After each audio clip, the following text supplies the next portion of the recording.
மாற்றங்கள் இருக்குது, சொத்து பிரச்சனை இருக்குது, இதனால் எங்ககிட்ட பேசாதே என் பிள்ளை போயிட்டாங்க.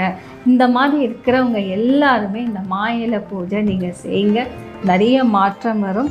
அதுக்கு உண்டான மந்திரங்கள் இதை கடைசியில் நீங்கள் இது படிக்கணும். படிக்கும் போது கண்டிப்பாக உங்களுக்கு மன திருப்தியும் கூடிய சீக்கிரம் அந்த தோஷங்கள் நீங்கப்படும்.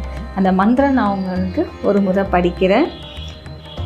ஓம் கந்தாய குருவேதாய ஷண்முகாய பக்தவத்சலாய காரிய சித்தியாய கருணாம்பிகாய சுந்தராய வாகனாய சரவண பவாய திரியம்பிகாய சர்வம் சித்தி வித்யாய கருணாகாரண தேவாய ஷண்முகா குஹ தேவாய நமோ நமஹ. நான் சர்வ பாக்யம், நான் சர்வ குடும்ப சுகம், புத்திர பாக்யம், புத்திர சுகம்